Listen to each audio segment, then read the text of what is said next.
Welcome to our meeting. The date is April 14, 2026. The time is 7 p.m. This is an open meeting of the Grand Island City Council. The City of Grand Island abides by the Open Meetings Act in conducting business. A copy of the Open Meetings Act is displayed in the back of this room as required by state law.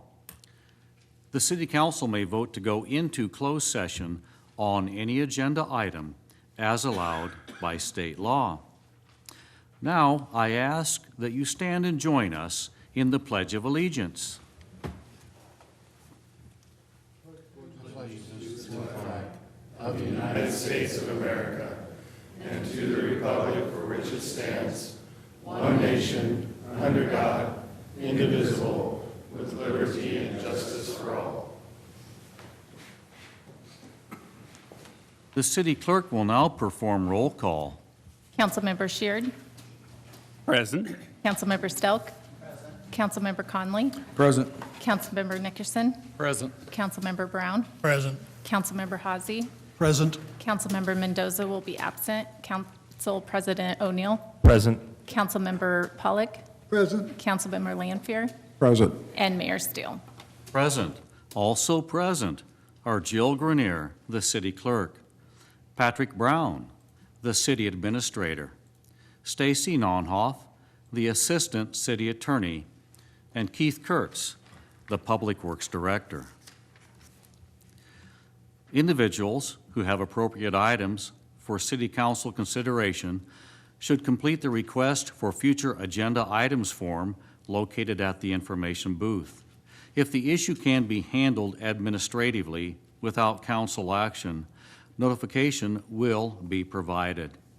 If the item is scheduled for a meeting or study session, notification of the date will be given. Council members, we've had a request to remove 7T from the consent agenda. Council members, would you like to remove any other items from our consent agenda?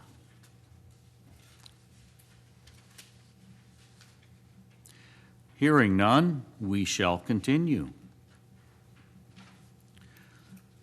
A sign-up sheet was available in the lobby for individuals wishing to provide input on any of tonight's agenda items. If you did not sign up to speak on an agenda item, please come forward, state your name, and the agenda topic on which you will be speaking.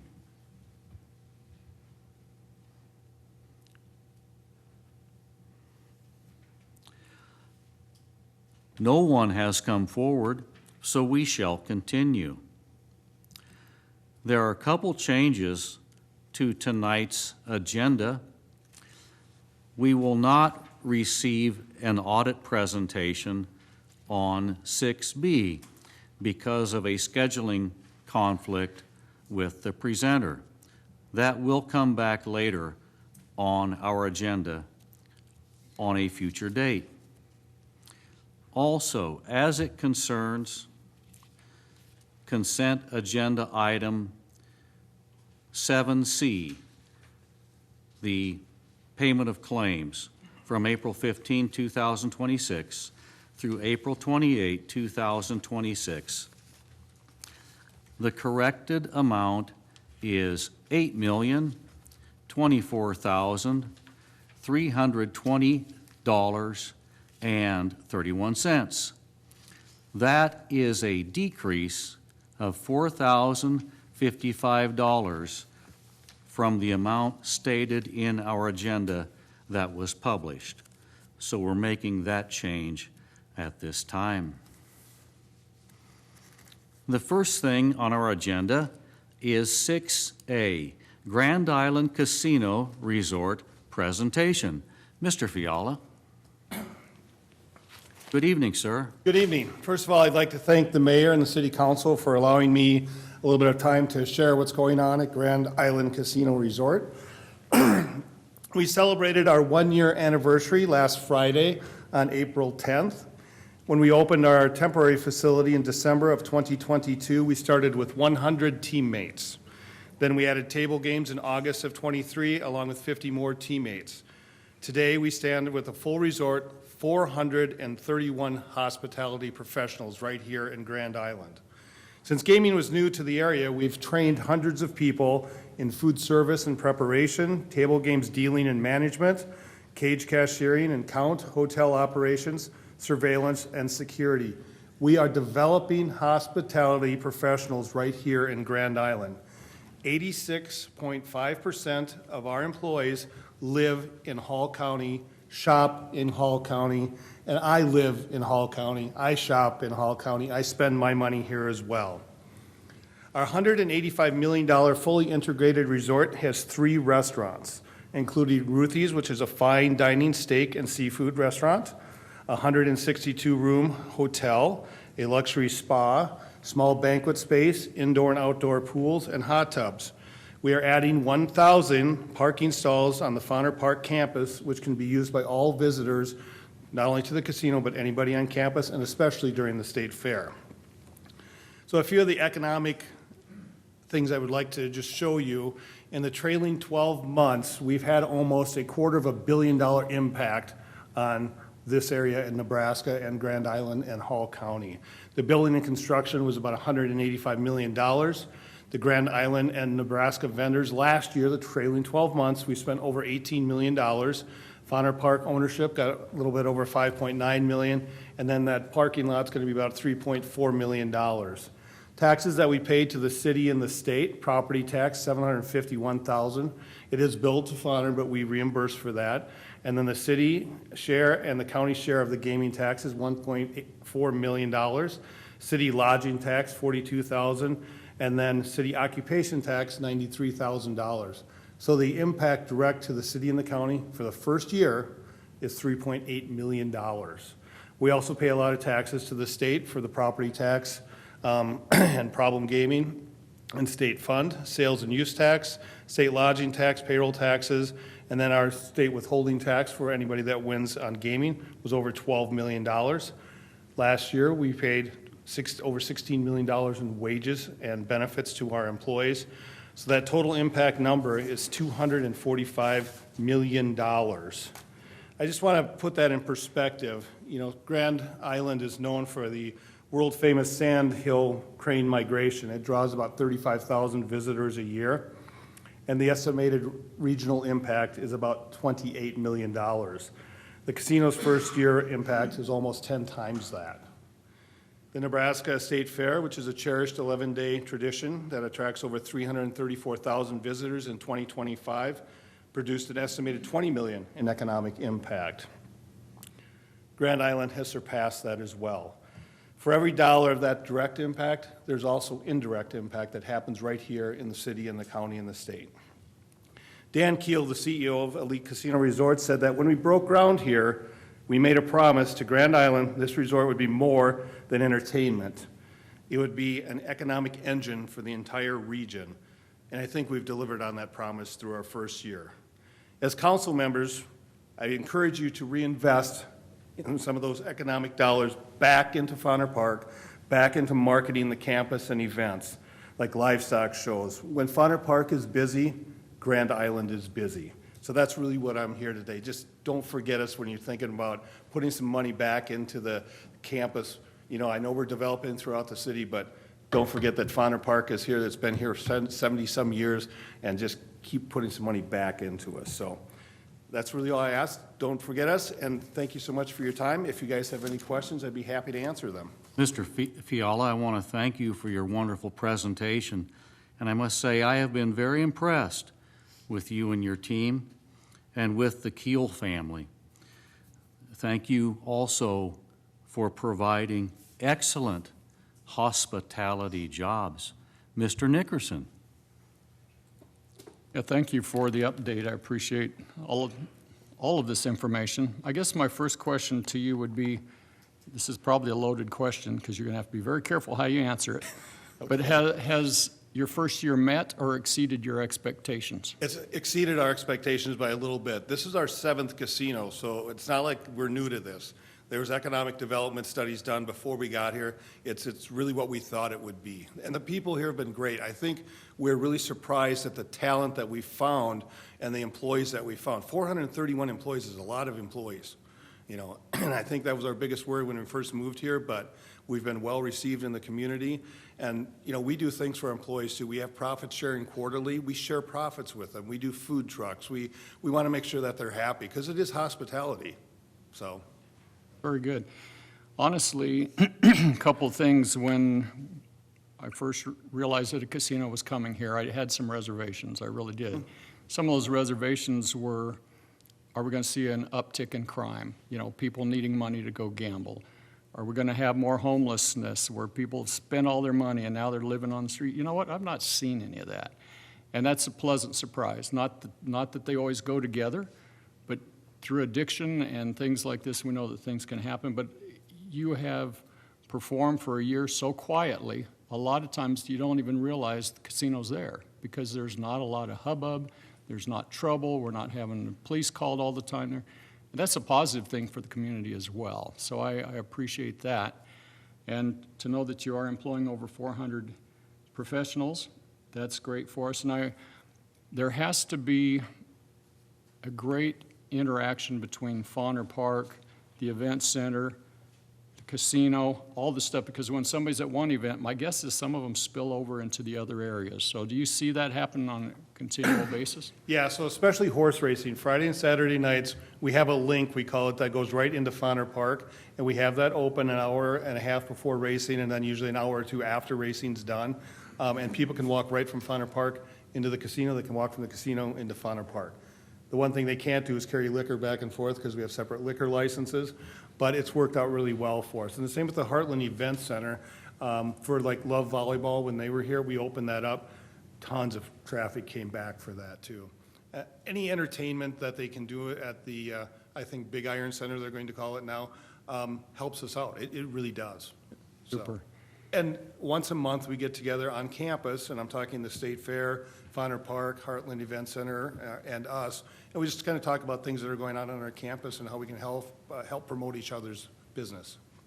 And you touched on the parking lot that's in process right now, and that's a heck of a lot of concrete that's going to be poured here over the next few months. Is it on schedule? Everything look good according to what you're seeing? It is on schedule. We got to open before the State Fair. I'm telling you, that's the goal. So we're hoping in July that'll all be done.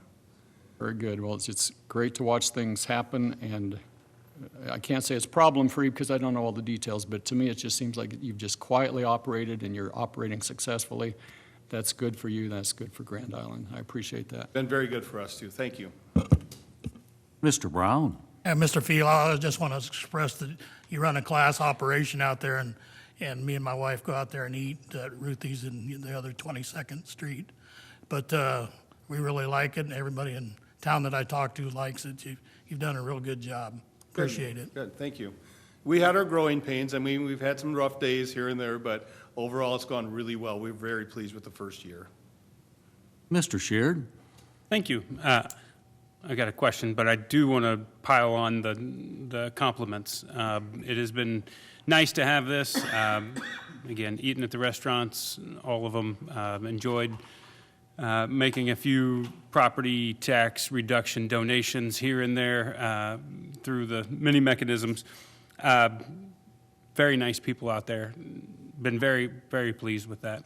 My question is, do you have any sense of how much of the visitors, how much of the gambling revenue, how much of that comes from outside of Hall County? Do you have an estimate? So 80% of our business would come from within about 90 miles of here. Okay. And of that, the Grand Island population probably represents, in Hall County, probably represents 25 of that or so. We have a lot of people that, come from Aurora, that come from Kearney, Hastings, kind of that area. We also get a lot of travelers that come through. We have regular drivers that are truck drivers that come through from Texas. We see them every week, or people that come from Lincoln and stuff. It's a comparison thing. We are a different property than they have in Lincoln or that we have in Ogallala. We're hoping that once Ogallala summer hits, that we get some of that traffic coming this way as well. So you've done this enough times. Is there a sense or a pattern does that 80% coming from 90 miles, does that change over time? Or do you think that'll be pretty consistent here? The only time we've seen it in our other properties that would change is if another property opens up within that 80-mile radius or 90-mile radius. And otherwise, no, it stays pretty consistent. Okay. Yep. Very good. Well, again, thank you. Really enjoyed having it here. Okay, thank you. Mr. O'Neill. Just like to pile in a couple compliments real quick as well. It seems like it's a very well in operation. I've been out there several times, and it's obviously attracting a lot of people here to Grand Island. Just a couple more kind of follow-up questions. So we've seen the tax revenues kind of increase a bit over the last 2 or 3 years, you know, when you had the temporary casino and then the full one for a year in there. Do you see your projected growth kind of more going on a much more slower trajectory, or do you think you'll have a much potential to keep expanding at an aggressive pace, or? We're like most other businesses, that first 5 to 7 years, we should see steady growth. It's not going to be as much as we did this first year from temporary to full property, but we should see steady growth for the next 5 or 6 years at least, and then it kind of plateaus for a while. But gaming changes. It's like any other business, as long as you keep up with the times. I mean, someday you're going to see cashless gaming. You're not going to even have to bring cash. You're just going to bring your debit card and you're going to tap it on the machine and you can play. I mean, things are going to change. I know one of the big pushes in the state now is for mobile sports betting. I'm not in favor of it at all. You don't know who's betting. We like to see our people come in so that we know who they are and what they're doing. That's what I was going to ask kind of next is, do you see other future sources or other things competing against your industry as well? That would be the biggest one at this point, yes. Well, thank you. Thanks for the report. Appreciate you coming out. So. Yep, thank you. Thank you again, Mr. Fiala.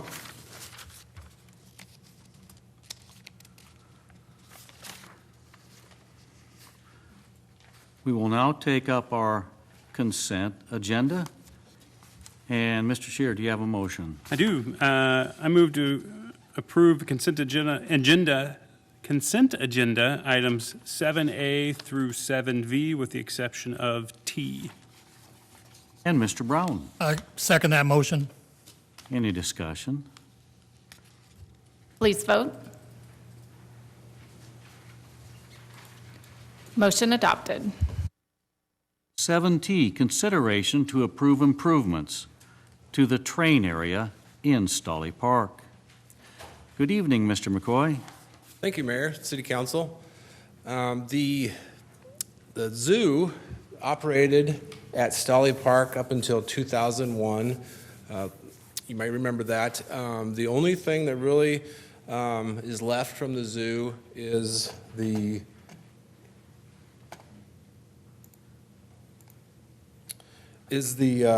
train. And also, after the zoo went away, there was a committee that was formed to think of some ideas for a reuse of that area. That's how Kids Kingdom was born, and that's also how the big picnic pavilion there at Stolly Park, the L-shaped one, that was created after the zoo went away. So that group of members on that committee came up with an idea. They kind of reorganized. They came to City Council. The council may recall, came up with an idea to improve the area inside of the train area. They presented a plan. We did budget for this project. City Council did approve $2.25 million in this year's city budget. The group of basically private citizens raised almost $750,000, actually a little more than that, of private dollars towards this project. So we did bid the project, and the lowest bid that we received was for Mid Plains Construction for $2,784,000. That is to, we got some photos for you here.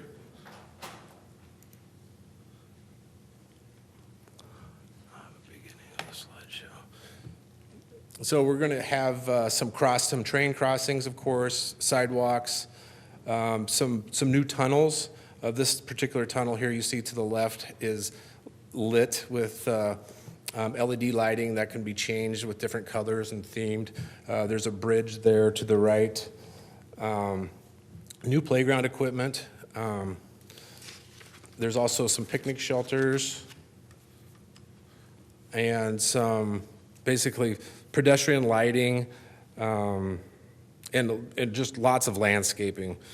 The one thing that is not included is a bike track. That was one thing that was presented to council, but it did come in, the budget dollars came in a little higher than we had liked, so that is not included in this budget or this bid. Our thought is that this could be done as a later phase. We could include it in next year's budget if we wanted to. A timeline for this project, the contractors would like to start right away, that they would have pretty much everything done by October 1st, with the exception of the playground. And I don't have a picture of it, but there's a themed playground. It's a dragon themed playground. It's a custom item that's just going to take has a longer lead time. So they would be done in the spring. So we'd have the entire project done for next year, 2027. We do recommend approval of, again, a bid of $2,784,000 to Mid-Plains Construction to improve the area inside the train. Thank you, Mr. McCoy. And Mr. Sheard. Thank you. I move that we approve the improvements to the train area in Stolly Park. Thank you, Mr. Lanfear. I second. Discussion, Mr. Nickerson. Thank you, Todd, for sharing that with us and kind of reminding us of what we've agreed to do. I was just wanting to confirm that tonight's vote starts the clock on this then, so things will can start moving forward at that point? Yes, correct. So we'll have a signed contract, and then we'll have a pre-construction meeting probably next week. And again, the indication from the contractor, he wanted to get started right away. This is an exciting project for the community, and I know all those that were helped driving this and bringing private funds in were very excited about it. It takes time for things to come together, as we know. Everybody wished it was built last year, but we've got to wait probably till next year before we can enjoy it. But again, it's worth the wait. So I was just looking at the lead times that you sent me on email. Looks like a lot of things are three months clear up to 7 months for a lot of stuff, 7.5 months before they can get here. And it's just part of the process. We just have to wait till things can come in.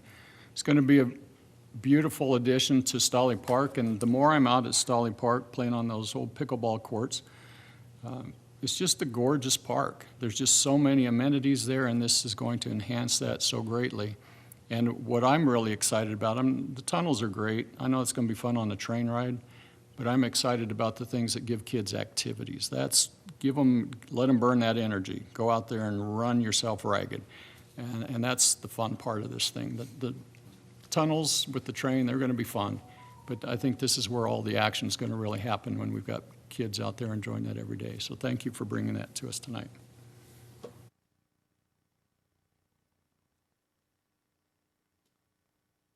Please vote.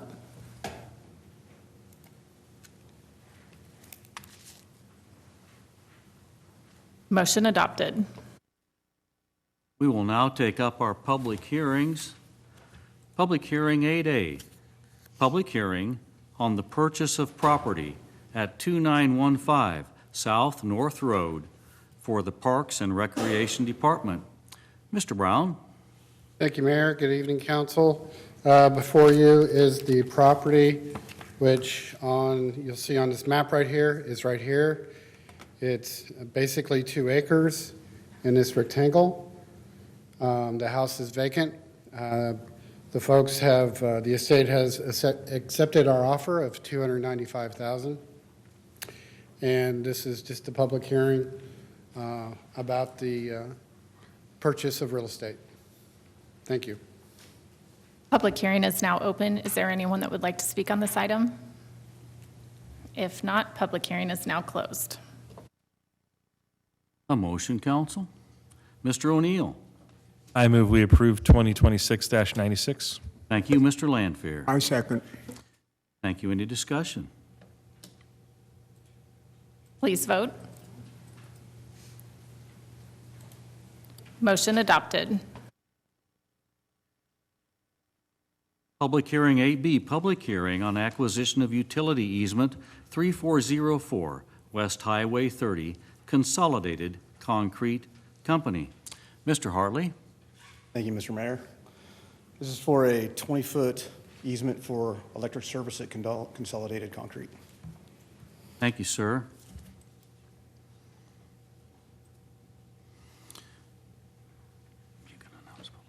Public hearing is now open. Is there anyone that would like to speak on this item? If not, public hearing is now closed. Mr. Brown I move we approve 2026 TAC 97. and Mr. O'Neill. I second the motion. Any discussion? Please vote. Motion adopted.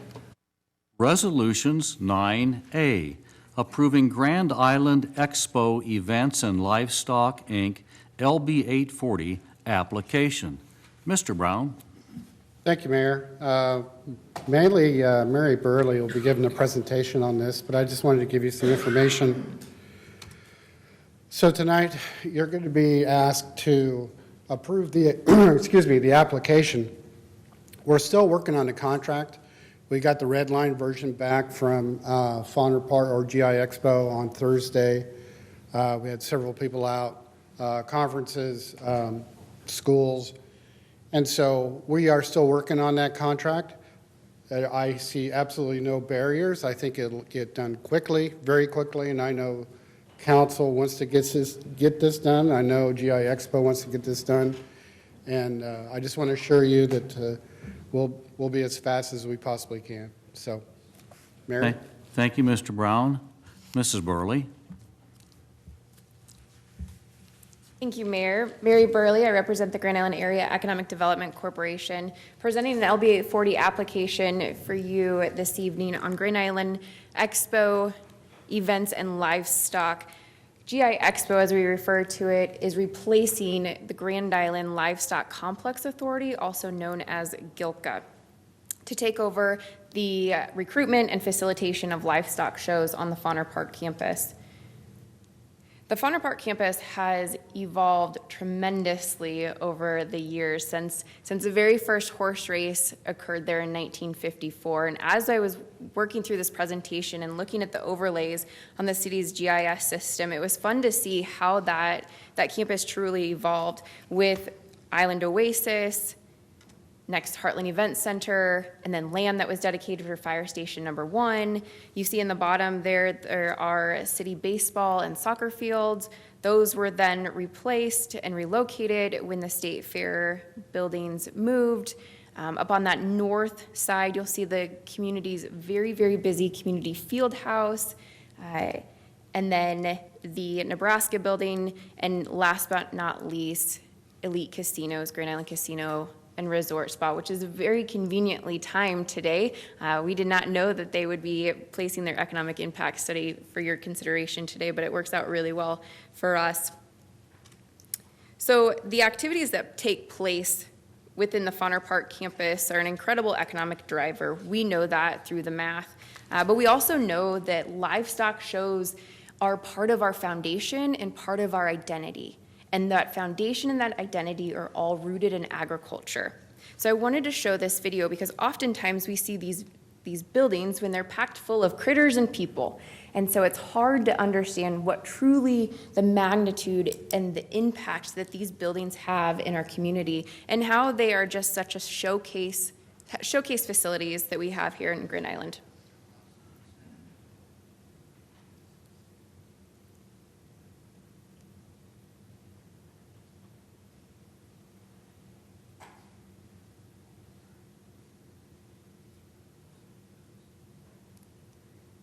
There are hundreds of thousands of square feet under roof to host those economic activities all year long.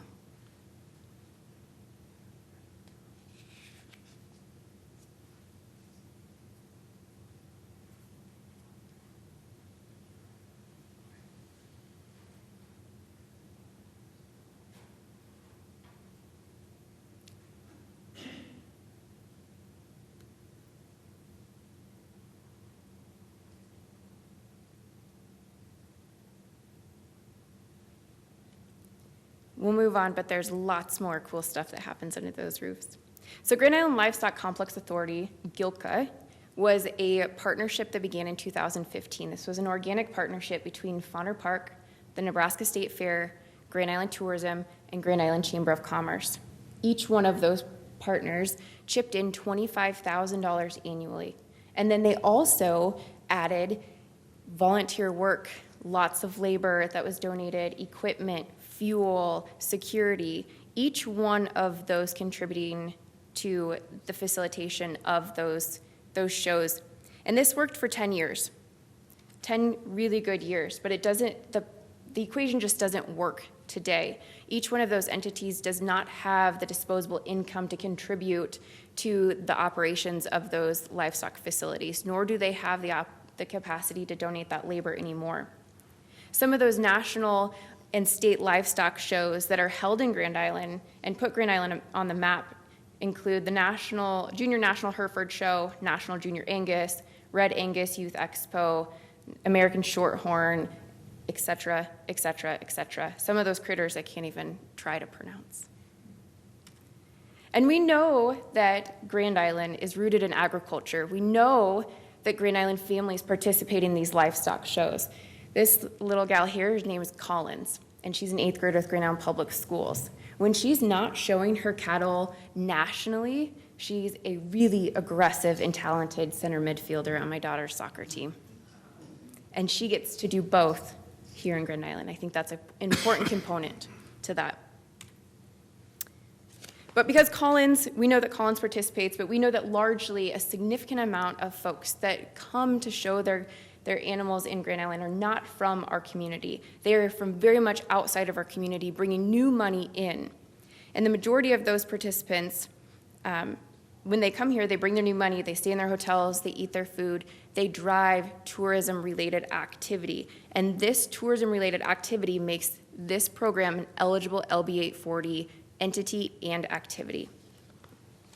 We know that tourism happens because we can grab tourism numbers on platforms using traffic analytics, through cell phone data, location services of individuals that consent to having their location tracked and are over the age of 18. And so this is just a quick snapshot from June 22nd to June 28, 2025 during the American Shorthorn Association Junior National. These are the visitors that attended Grand Island's show. Now, this is kind of a smaller micro look, and predominantly the majority of folks are coming from that Midwest region. But we do know that our reach crosses the United States, with only a handful of states not represented across the United States in Grand Island. Grand Island also competes very heavily for these shows. We compete with much larger communities like Kansas City, Missouri, Madison, Wisconsin, Fort Worth, Texas, Oklahoma City, Tulsa, Oklahoma, and then Denver, Colorado is probably our largest competitor. Denver's facility is named the National Western Center and is located in the heart of Denver's very densely populated metro area. Their metro area exceeds about 3 million residents. Denver also just announced a 2-phase redevelopment plan that they plan to do. Phase 1 is a $812 million renovation. Phase 2 is an additional $325 million to the campus to include a new equestrian center, 160-room hotel, parking garage, event space. And once we get to that kind of dollar amount, that money doesn't even make sense. Yet, Grand Island continues to compete for these national, state livestock shows. So our friends at Grand Island Expo, and Chris Kudalek is here with me this evening to answer any questions. They have submitted a budget per show, and each one of these show budgets is in your packet for your consideration. We start May 31. We're just a short 5-6 weeks away. Each one of those shows do pay to come to Grand Island, but that revenue is much smaller than what the show expenses are to put on those shows. So if you look through those budgets, we do show a deficit. We have a smaller deficit when we can count on LB 840 to help facilitate those shows. Grand Island Expo and our friends at Grand Island Tourism are working to make up that delta, and so that we are net neutral on hosting those livestock shows in Grand Island. This is the 2026 show budget. 2027 is not much different. The Economic Development Corporation Board of Trustees, we do recommend approving this application, and we recommend approving the distribution per show based on that delta that we saw on the show budgets in the very last slide, for a total of $300,000 for 2026, $300,000 for 2027. And so in your council packet, I didn't put it on the slide here, but on page 401, you do have the balance of LB 840. That balance of LB 840 is $968,175 for the rest of 2026.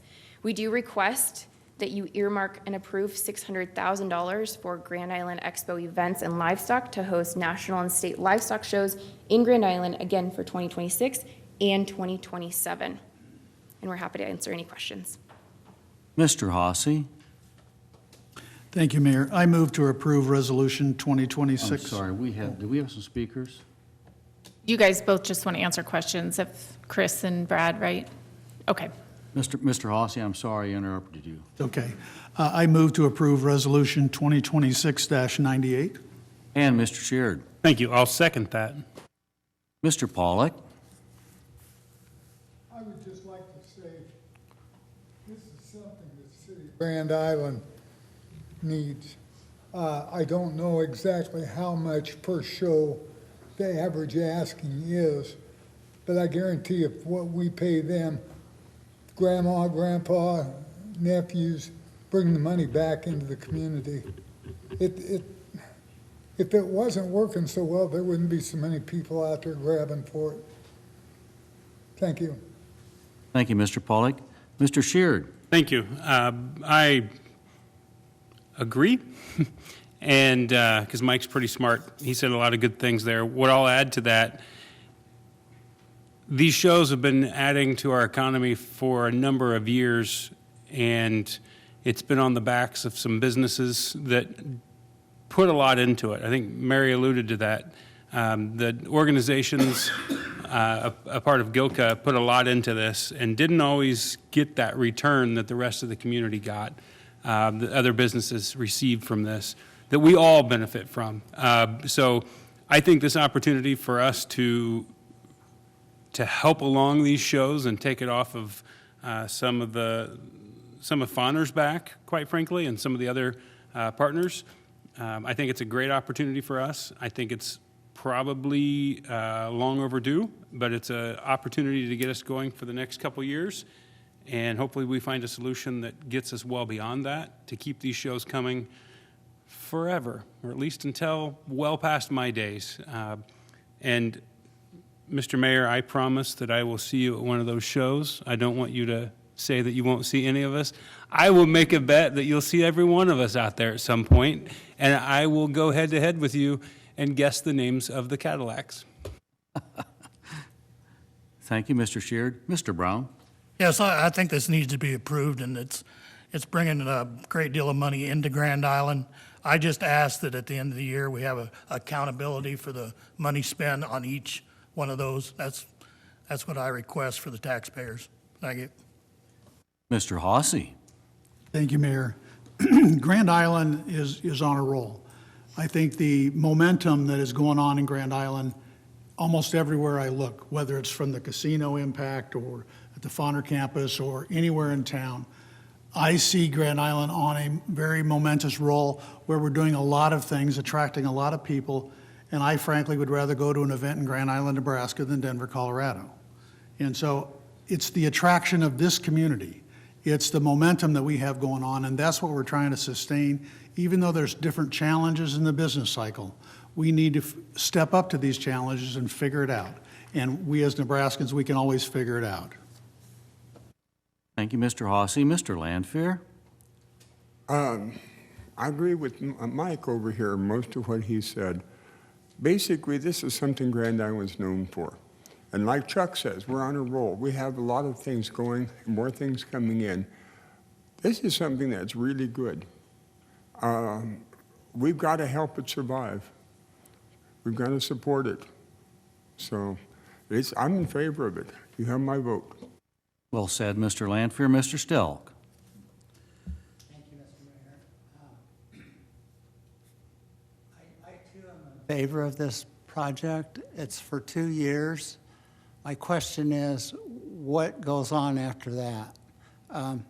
And my comments going with it are, we have hired lobbyists that work for the city of Grand Island.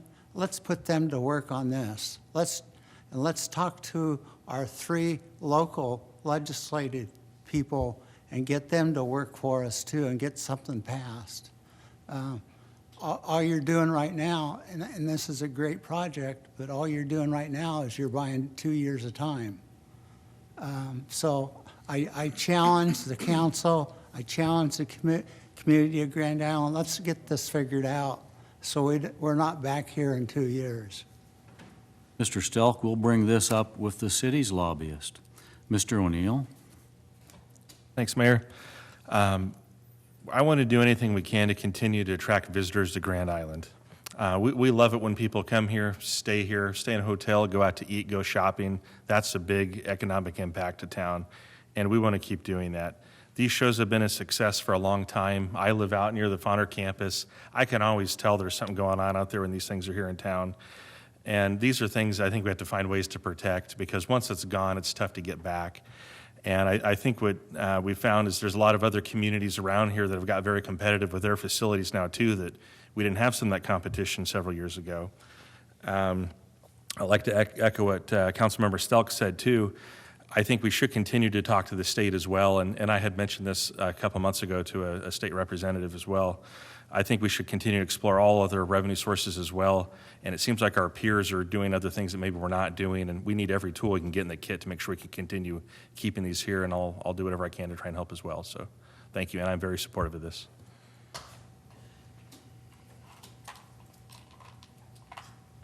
Please vote. Motion adopted. Ordinance 10A, consideration of amending Article 23, Chapter 6, Hotel Tax. And Mr. Lanfear, the motion to suspend the rules, please. Mr. Mayor, I move that we suspend the state rules Mr. concerning O'Neill. ordinances. Mr. O'Neill. I second the motion. Any discussion? Please vote. Motion adopted. Mr. Brown, please present. Thank you, Mayor. This item has come back to you. Last time we talked about this, actually twice.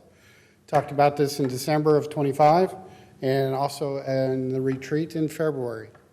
So this is to move the hotel occupation tax from 2% to 4%. That extra 2% will give the city a $500,000 on, and it would be capital for some projects that we need to get done. To Mary's point, to Mr. Fiala's point, this is Fonner Park campus night. So we're reinvesting. It's the Heartland Event Center. It's part of the Fonner campus. So on your screen, here's some improvement costs that we have for a Heartland Event Center. We've already started the chillers and the boilers. Arena lighting needs to be replaced, sound system. We're working on a vestibule. Matter of fact, you approved the contract tonight for the architects for the vestibule, so that'll be moving forward.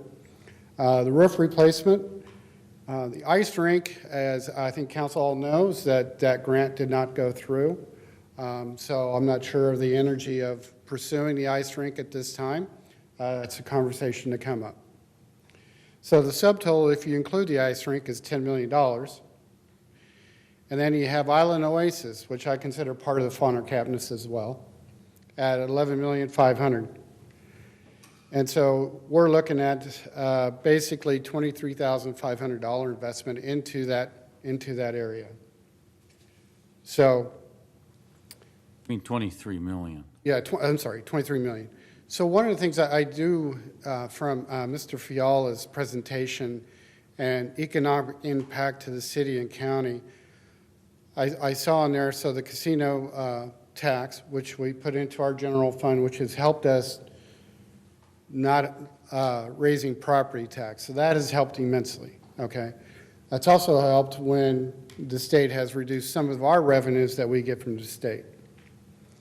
Secondly, the hotel, they have it as lodging tax, but it's the hotel occupation tax. That is going to the Heartland Event Center. All of those funds are. So that's an investment in there. They also showed then a occupation tax of the city. Well, that's food and beverage, I'm pretty sure. That's all going back into Island Oasis. And so we do keep in mind what's going on in the Fauna Park campus, and I think the city does a really good job in investing in that area. So, so this hotel tax that we are talking about this evening would help finance these improvements into the Heartland Event Center. These are just some of the financing scenarios that I have gone through. These are the same as I gave to you in February, so this has not changed. Here are the revenue sources.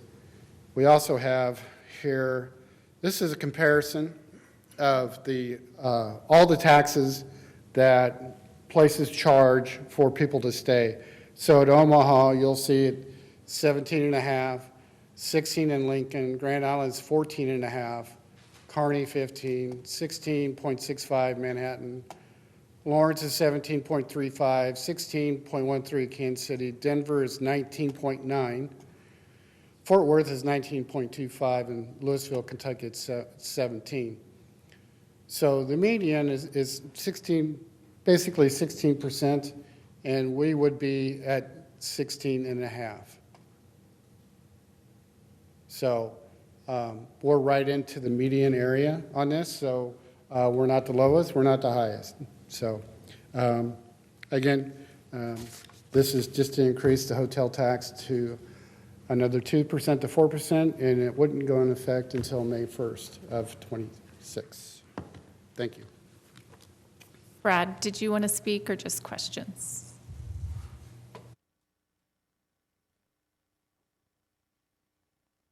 Thank you. Brad Mellema, Grand Island Tourism, 201 West 3rd Street.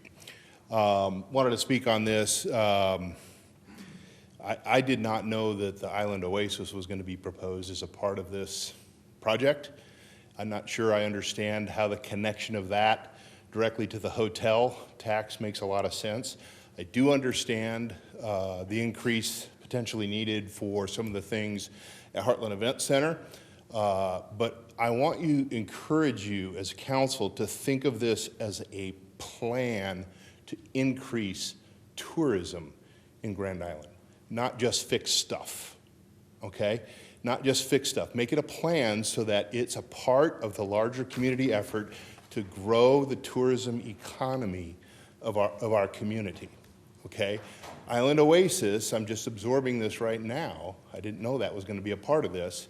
That's a tourism, but very localized, very localized. I would love to see how far the perimeter is for folks that might come to that versus events even at Heartland Event Center. And within Heartland Event Center, there's great progress made, great shows, great efforts there. Love the energy, support the need for increases there, but you have to really watch what you're doing to the individual businesses and the hotels. You're tapping them. An occupation tax can go against any unified business across the city. It doesn't have to just be hotels. It can be anything so long as it's uniform across the community. So you could say, pick anything that would affect people that go to Island Oasis or whatever to pick a new sector. The hotels are traditionally done, not just in Grand Island, of course, but across the state and across the country that way. But be careful with that. Every airplane that touches down at the airport could theoretically say, well, that should pay for part of the Heartland Event Center because people fly in for entertainment purposes, those types of things. That kind of logic is what's being employed with our hotels right now. Junior came, he represents some ownership of hotels, but he tells me he's too nervous to talk to a group like this. But he wanted you to be very mindful of these improvements and the effect that it has on those hoteliers. So again, not necessarily opposed to an increase. We understand a 20-year-old building needs to have things done. The pool came out of left field. Communication was not strong. A plan was not really presented. So that's my take on that. Let you absorb that for however you choose to vote. Any questions I have, I'd be available. Mayor, if I may clarify. Yes. So the pool is not part of the lodging tax whatsoever. It's being paid out of food and beverage. It's part of the loan package. Thank you, Mr. Brown. On the merits of ordinance number 10,068, is there a motion? Mr. O'Neill I move we approve 10,068. and Mr. Lanfear. I second. Thank you. Mr. Sheard? Thank you. Pat, thanks for the information on this in the packet. I appreciate seeing the comparison of the different cities and where they are. I think it's important to note that that's based on a percentage, not necessarily the price of each hotel room. So while the percentages might fluctuate and be really close, if a hotel room in a neighboring town is $100 more per night than ours, then that 0.5% doesn't really mean it's cheaper. One of the questions I had for you is the memo said that the 2% to 4% would increase from 500,000 to 13, or to, I gotta look at it, sorry. So the incremental 2% will add 500,000. But the number it showed us was 800,000 more. So I was curious where that came from. The fiscal impact, the occupation taxes were $574,000, and a 2% increase would put them at $1,374,000, so an $800,000 increase. But then we say that it's a $500,000 for that increase. Because $800,000, I like that math better. I don't think it's accurate. Yeah. I don't have a calculator on me, sorry, but, so the 575, okay, 575 is off 2%. Right, so we're looking at So you're looking at 11, 50. or 1.1, 1.2? Yep. Yep. 1150, 1.5, sorry. Next question I have for you on that chart you showed, I noticed that the Hall County is charging 4% right now as well. Yes. Do they have any limitations on how high they can go? I think 4% is max. That's correct. Yep. Okay. Okay, so us going to 4 and maybe down the road going to 5, getting to be about the max of what it could go, these other entities can't just keep adding on and adding Right. on. Okay. All right, well, I'm in favor of this. I like that we're going to 4% and not 5%. I think that 1% difference there down the line might be one of the solutions we look at for potentially the Grand Island livestock shows, but that's for discussion down the line. I like the 4%. I think that's easier to bite off right now, and I think it puts us in line with neighboring cities. So thank you. Mr. Nickerson? Well, you've got your chart up there. I'm just trying to do the math. So help me under the Grand Island column. Where is the city's amount on that? Is it that we're talking about proposing? So the total tax rate of 14.5. But which line? So the occupation tax is right here at 2%. But I thought we were raising that to 4. This is original. I'm just comparing today's numbers with other cities. Okay, so you're not telling what it will be with the additional 2%, which obviously raises. Which will be 16.5. Right, so now that puts us above the median. As far, of course, you have to factor in that a little bit. So it puts us a little above the median, and again, we're below the maximum. Would put us ahead of Lincoln, ahead of Kearney. But the reason that I'm okay with that is this document that I've got in front of me, the Heartland Events Center annual report that was shared with us here a few meetings ago. One of the things that I like about this and that caught my attention was we were talking about how does that event center impact the hotels. And one of the big numbers in here that stood out, I don't know how they got arrived at, but it said 35,518 room nights are created through the Heartland Event Center, and that's probably based on what's happened so far, not counting what future events will be. That's a big number, and I'm trying to calculate in my mind how big is that for the hotel industry? The Heartland Event Center plays a very big role in keeping some of these hotels filled. I don't know about filled, but at least people with heads in beds. So that is a big number, and we want to capitalize on that. And we know that the hard work that's going on in the event center is just going to continue to increase that number. So the 35,500 plus nights created is an impressive number to me that we want to continue to build upon.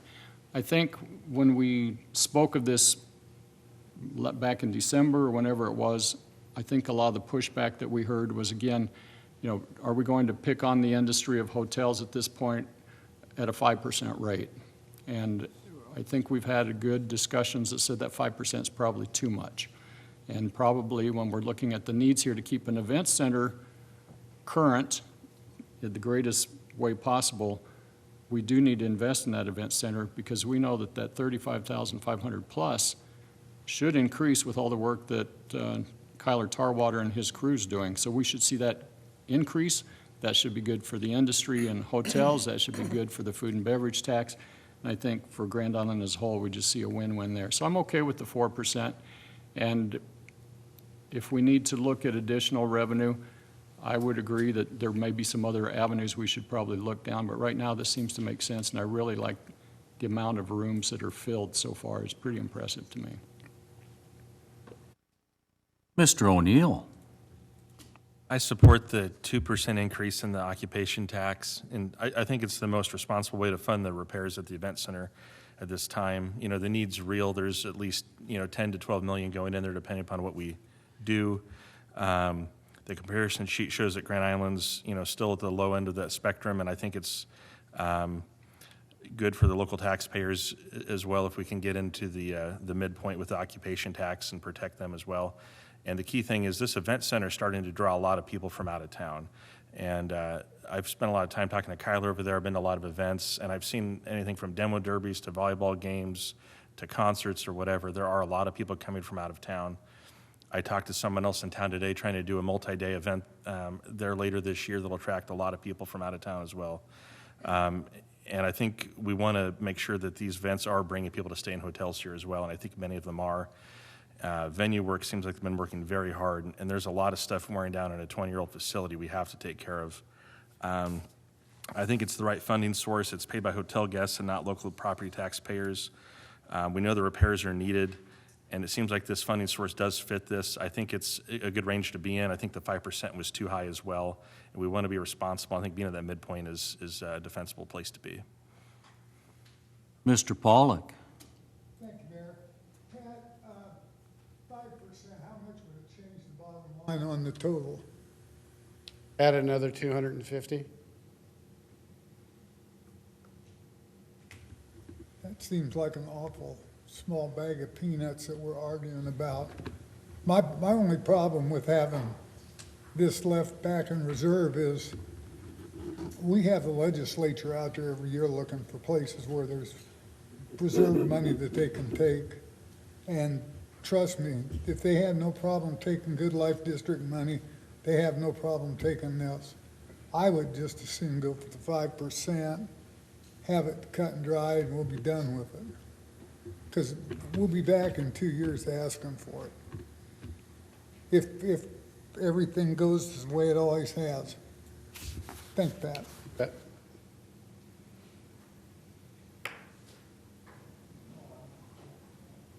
Please vote.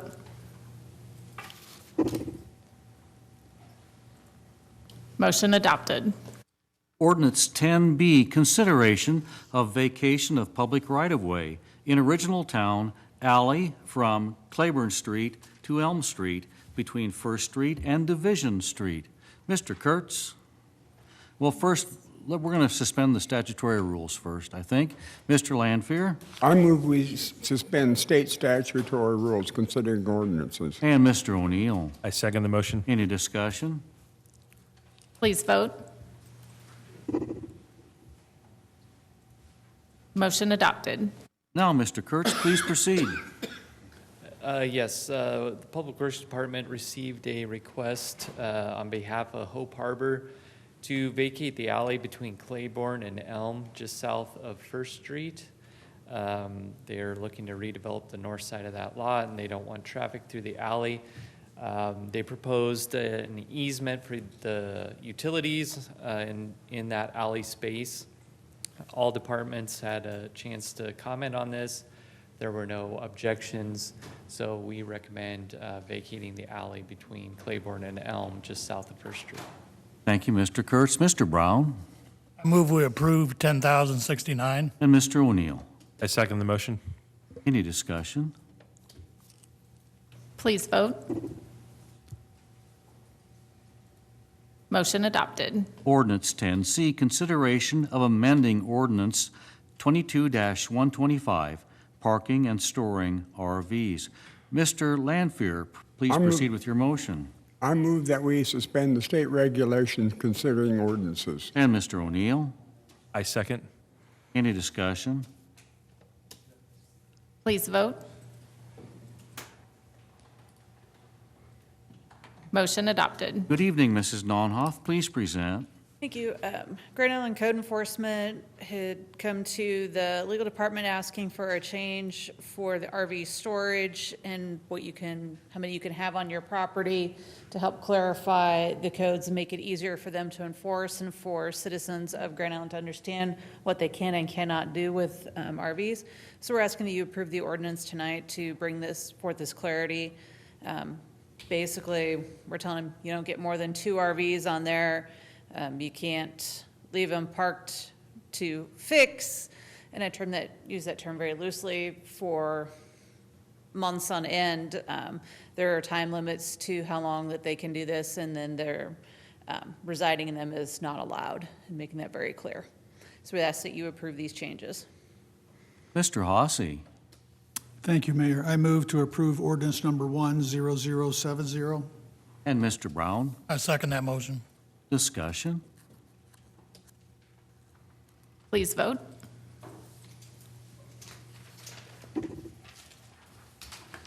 Motion adopted.